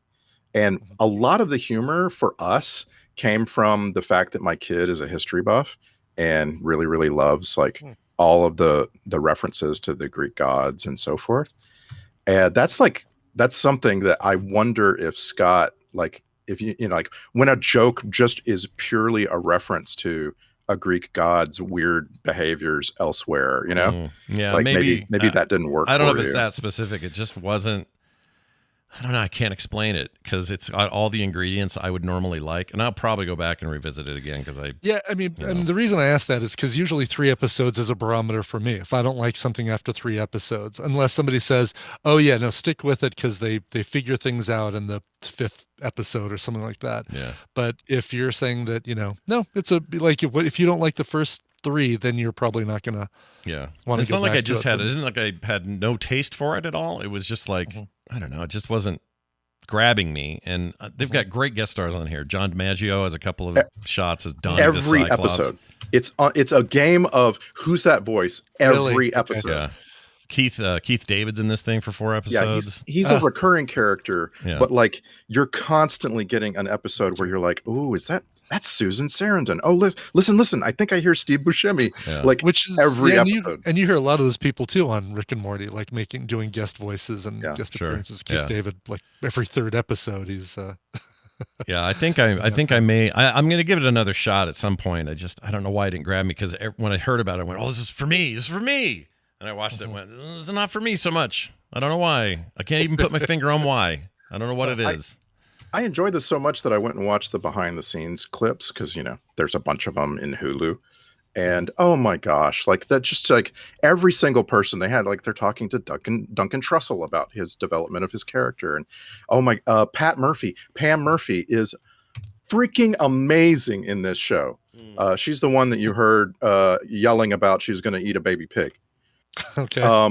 just absolutely amazing. I can't, like, in addition to Ayoade and Waddingham and Matt Berry, you have these other people like Pam Murphy that are just killing it. I can't imagine that many people would watch an episode or two and not want to see more. Well, I hope people enjoy it, and I hope I can get back to and liking it. There's that Crapopolis with a K, everybody, and it's on Hulu, right? Hulu. Rapopolis. Yeah, it's a Fox joint, so it will be ruined in the future. Yeah, it'll be canceled, and Right. maybe And Hulu then will pick picked it up by somebody else and made better. Yeah, who knows? All right, I'm going to finish this out today with a movie recommendation. Other than the color green, it has nothing to do with Christmas. Okay, so here's the clip. Surely your knights have spilt enough blood in your name to bind them closer to you than I. True. But you are my sister's boy, clipped from her womb. They are not. I look out upon my friends here today and I see song. No muse could ever sing, but I turn to thee and I see what?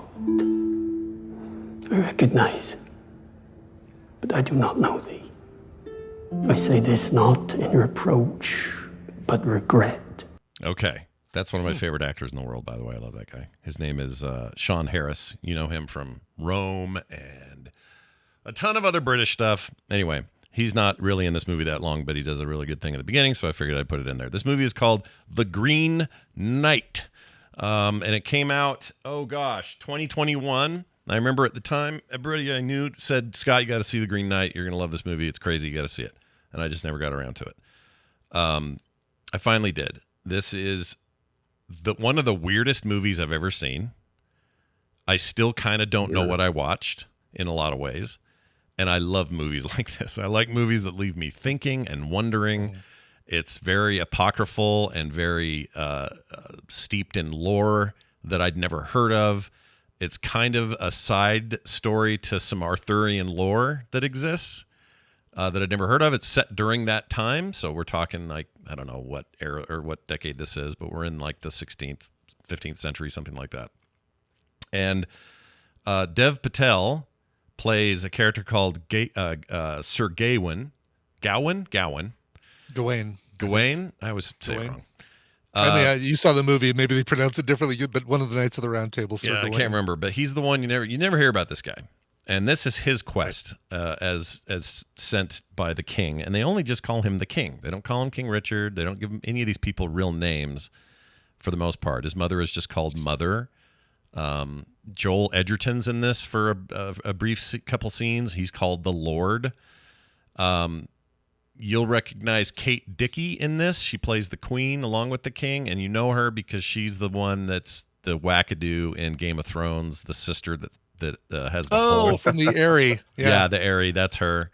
This also has another alumni from that series, Ralph Ineson as the Green Knight. You know him as, well, most recently video game players know him in Final Fantasy 16 as Sid. But he's also in tons of stuff. He's in Game of Thrones. He's in The Witch. He's in... Oh, geez. You'd hear his voice and go, oh, that guy. Of course, him. He's in it. That Barry Kogan guy that we were talking about yesterday from Inisherin and stuff. She's of Inisherin. Yeah. He's in it. Very small role, but he's in it. And he's as weird as he ever is in anything. He's just a weirdo. And Alicia Vikander is in this, and I like her a lot. Oh, yeah. It is very weird. It's an Odyssey type story. So... as you heard in that intro, he's talking a lot of these and thous and, kind of biblical talk a little bit. There's a lot of that. There's a lot of unresolved questions that I have about the movie, but I'm okay with it because it's that kind of movie.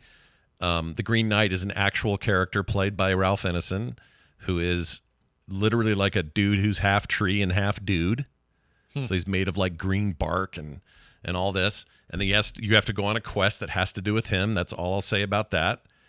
And it is one of the weirdest things I've ever seen. And I absolutely loved The Green Knight. I slept on it. I shouldn't have. it entered my pantheon of favorite Where's things it I've streaming? seen. This is on Amazon Prime, I believe. Let me make Yes, sure. correct. That's where I've got it linked to in quicktms.li. Yep. Directed, written by this David Lowery guy who I'd never heard of before, but I hope he keeps going because this thing was a freaking trip. And it's not what you're used to. It is like it's a kind of a high fantasy movie, but it feels like a dream most of the time. I can't explain it.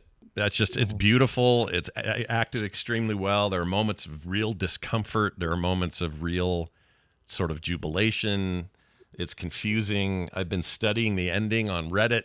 I'm trying to figure out how I feel about it. Oh, that's a good movie when you're studying it. Yeah. Like I couldn't stop thinking. I think about it still. Like ever since I saw it almost a week ago, I think about it like every day, at least once. I'm like, oh yeah, that one part and this thing and that thing. So yeah, I'm going to recommend it. It's called The Green Knight and it's rad. And it's not, I know this is not going to be for everyone. Someone's going to see this and write in and go, Scott, I watched it and I freaking hated it. I get it. It sounds like a movie for me though. It's weird. I think you would like it. Like, how do you feel about, because I'm still mixed on this, but how do you feel about The Fountain? Remember The Fountain? Anyone remember that? Yeah, with what's his face? Wolverine and Wolverine. Yeah. Hugh Jackman and The Fountain. Crap. I don't remember The Fountain. Who made that? I think I watched that. Did I? Oh, that was an Aronofsky movie. Yeah. If you like, you know what? I'll say this. If you like Aronofsky movies, and I don't mean the brutal ones like Mother or the drug one, but if you like the weird ones that are just a little discordant or whatever, this is a lot like that. A lot like how I felt in The Fountain. They're totally different stories. I know the movie. I just can't remember if I saw it. Yeah, The Fountain is a wild trip. That thing is a weird. I had a really hard time with The Fountain. Yeah, a lot of people do. A lot of people do. I walked out of it saying, I think that was good, but I don't ever want to see it again. Yeah. I'm in the mode of like, I want to see The Green Knight again to see what I missed. Because there's stuff in there I know I missed now that I just didn't see coming. And rated R for I think it's rated R for there's a beheading that is graphic but not, I don't know, no more than your average middle-aged beheading fight. Pretty much your typical beheading. But it's still a pretty, it's like, oh, the head and there's blood and it feels like pretty severe. Yeah. What else? Yeah. There's no nudity. Probably no F-bombs with no F-bombs. There's no swearing. Based on the language, this is yeah. The closest they get to nudity is a very uncomfortable moment of, I'll just call it regret. But it's not nudity. It's more like, you'll know when you see it. I don't want to say it on the air, but you'll know it. But I think also just tone. It's a little like Fury Road. People don't know what to do with it. It's just weird. So they don't know what to call it or what to rate it. So they just give it an R to be safe, and I think that's probably fine. I don't think kids would ever like this anyway. If this was, even if it was perfectly suitable for your average 14-year-old, they're gonna, unless they're film buffs, they're gonna go, "What the hell are you making me watch?" This is for people who want to have something a little different that doesn't follow the normal fill in the blank sort of movie tropes. And I really liked it a lot. That again, it's called not The Fountain. It's called, sorry, I went to the other page. It's called The Green Knight on Prime. Go check it out. As Brian mentioned earlier, quicktms.li has all of these things listed today and all the previous stuff we've done, so you can keep up with what we are recommending. Yeah. I think that's going to do it. I hope you two have a really great Christmas, by the way. Me too. Did you get my package? I did. It's so awesome. I love it. I was gonna text you this morning, but got busy with show stuff. But we got it yesterday, and we love it. Kim was like, "What is all this?" I said, "I know, right?" So it was really kind of you, by the way. It was very, very nice. Well, and I found out I've been sending Tom a Christmas card for the last 5 years at the wrong address. Oh no!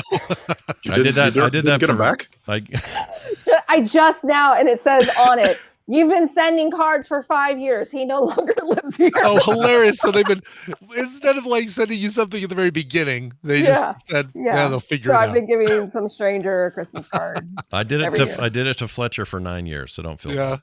Yeah. Well, all right then. And also, Randy, may your Christmas be full of, I don't know, good nog or whatever it is. Thank you. I just got an email from Bobby Kotick saying farewell. Oh, good. That's the best. That's a Christmas miracle for all of us. That's fantastic.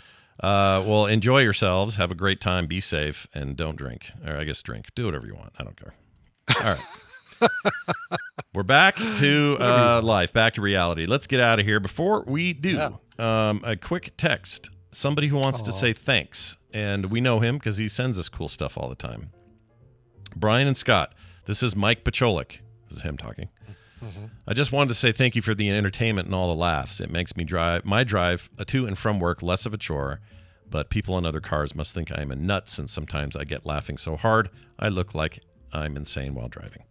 Also, you both have been good boys this year, so 1 or 2 gifts are in the mailboxes. Scott, you have an extra one that will be in your P.O. box on Monday. I just love surprising people and don't expect anything in return, just knowing it made them happy. So thank you again. Dude, I cannot let this go without telling you what he sent me. Yeah. Oh, shit, it's upstairs. Damn it. Oh, yeah, I've got mine over in the 3D print room. Dude sent me a huge box of filament, like different colors of filament. And, that is so nice. What a stuff that I'm definitely going to be putting to good use. So thank you, Mike. Yeah, you'll absolutely use those. I ended up getting something I promise you will get used. It is the complete Mad Max set of 4K everything. So original Mad Max in the 70s. Really? Okay. The Road Warrior, Thunderdome, Fury Road, Fury Road Black and Chrome, Fury Road, another version of Fury Road. I can't remember what the deal is. And then and a whole other disc or two that is all these documentaries and extras and interviews all across that whole run of like late 70s up till now. I didn't expect that. Very cool. Boy, talk about knowing the right gift for each of us. No kidding. Anyway, I was thrilled. I could not believe that showed up. Mike's awesome. He is awesome. I mean, this is the guy who sent me like, the chode butter the night before the big ride and the Dummies Guide to American Sign Language, for which I say thank you. Yeah. Thank you. Oh, very, very nicely done. You've learned from your thing. I've learned. We also got a book. This was, I don't know how I should quite take this, but he sent this to me, and Carter already has commandeered it. But it's the Parasite, the movie Parasite. It's not the movie though; it's a book that is all the illustrated storyboard stuff the director made.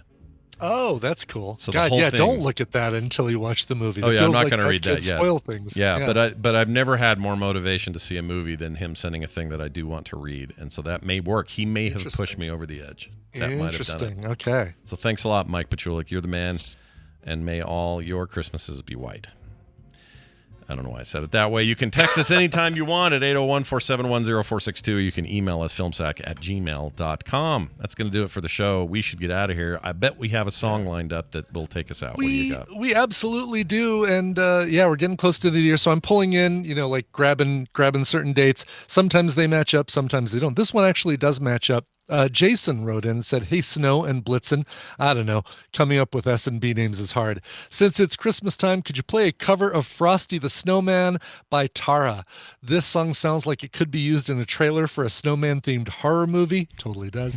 You can play this request at any time. Sure, you already have tons of Christmas-related requests. Happy holidays to you wonderful people in the Tadpool. Signed, Jason. You know him as Free Rangers in the chat. Aww. Thank you, Jason. Guy's been around forever. We love that guy. The best. This is great. I had no idea about this whole album. It's called Dark Christmas. Came out this year by Tarja, Tarja, and it is exactly what the name sounds like. It is dark versions of Christmas songs, modern and traditional. There's a great cover of "All I Want for Christmas Is You" done in this weird style. "Wonderful Christmas Time." Yeah, the Paul McCartney one. "Last Christmas" by Wham doesn't count against your Whamopocalypse.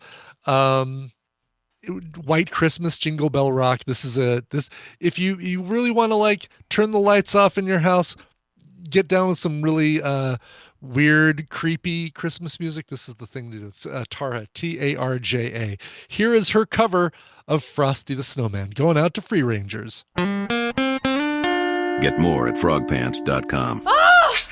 Oh, okay. Yeah.